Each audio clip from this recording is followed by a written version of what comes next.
இந்த பதிவில் அல்சருக்கு ஆங்கில மருந்துகள், மாத்திரை, டானிக் இதை பல வருஷமா எடுத்து குணமாகாமல் இருக்கீங்களா?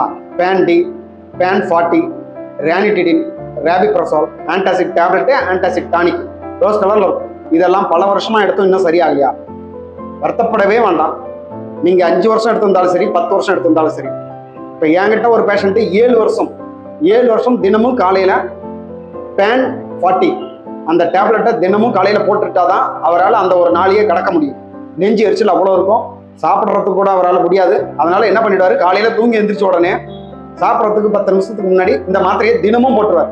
நம்ம கிட்ட வந்தாரு, அந்த மாத்திரையை 30 நாள்ல இருந்து 40-45 நாளுக்குள்ள படிப்படியா நிறுத்த வச்சுட்டோம். இப்போ ஒரு 6 மாசம் ட்ரீட்மெண்ட் முடிஞ்சிருக்கு. அவருக்கு இம்ப்ரூவ்மெண்ட் 30 நாள்லயே வந்துருச்சு. நெஞ்சு எரிச்சல் வந்து சில பேருக்குலாம் கொஞ்சம் சாப்பாடு சாப்பிட்ட உடனே மேலும் சாப்பிட விடாம பண்ணிடும். அந்த நிலையெல்லாம் அவருக்கு இருந்தது. ஏப்பம் அடிக்கடி வந்துட்டு இருந்தது, ஜீரண பிரச்சனைகள் இருந்தது. அது எல்லாமே கம்ப்ளீட்டா அவருக்கு ஹோமியோபதி சிகிச்சையிலேயே சரி பண்ணி கொடுத்தாச்சு. நீங்க உங்களுக்கு இந்த கம்ப்ளைண்ட் இருந்தால் நீங்க எடுங்க, அல்லது உங்க உறவினர்கள் யாருக்காவது இந்த பிரச்சனை இருக்கு அப்படின்னா தயவு செய்து அவங்கள ஹோமியோபதி எடுக்கிறதுக்கு என்கரேஜ் பண்ணுங்க. உங்களுக்கு கேட்கறதுக்கு நம்ப முடியாத மாதிரி இருக்கும், இல்லைன்னா ஆச்சரியமா இருக்கும். தமிழ்நாட்டில் அல்சர் பேஷண்ட் அத்தனை பேர் இருக்கும். அதுக்கு மெயின் ரீசன் என்ன அப்படின்னா, காலையில சாப்பிடாம ஸ்கிப் பண்றது, அது ஒண்ணு. ரெண்டாவது, 3 வேளையுமே சாப்பிட்றாங்க, ஆனா டயத்துக்கு சாப்பிட்றது. ஸோ அப்படி விடும்போது என்ன ஆகும் அப்படின்னா, சாப்பாடு செரிமானம் ஆகிறதுக்காக வயிற்றுக்குள்ள வந்து ஆசிட் செக்ரிட் ஆகும். சரிங்களா? அந்த ஆசிட் வந்து இந்த உணவுக்காக காத்துட்டு இருக்கும் போது நீங்க சாப்பிடாம இருக்கீங்க அப்படின்னா அது உங்களுக்கு ஆபத்தா மாறும். அதுதான் அல்சரா, அதுதான் வயிற்றுப்புண்ணா, அதுதான் நாள்பட்ட வியாதியா உங்களுக்கு மாறும். அதனால அல்சர் உங்களுக்கு வரக்கூடாது அப்படின்னா நேரத்துக்கு சாப்பிடுங்க. அது எவ்வளவு சுவையானதா இருக்கு, சுவை இல்லாததா இருக்கு, அதெல்லாம் மேட்டரே இல்லை. வெறும் வயிறா இருக்கக்கூடாது, வயிறு காய போடக்கூடாது, நேரம் தவறி சாப்பிடக்கூடாது, சாப்பாட்டை தள்ளியும் போடக்கூடாது. அப்படி பண்ணீங்க அப்படின்னா உங்களுக்கு அல்சர் வரதுக்கான வாய்ப்புகளே கிடையாது. ஸோ ஹோமியோபதி மருந்து எடுங்க. உங்களுக்கு நம்ம கிட்ட ட்ரீட்மெண்ட் எடுத்தோம்னு நினைச்சீங்கன்னா டைரக்டா வந்து பார்க்கலாம். அப்படி இல்லைனா ஃபோன் பண்ணலாம். ஃபோன் பண்ணீங்கன்னா நீங்க உங்க கம்ப்ளைண்ட் என்ன, எப்படி இருக்கு அப்படின்னு கேட்டு அதோடைய டீட்டெயில்ஸ்லாம் கிடைச்ச பிறகு அதுக்கான மெடிசனை செலக்ட் பண்ணி நான் உங்களுக்கு கொரியர்ல அனுப்பி வைப்பேன்.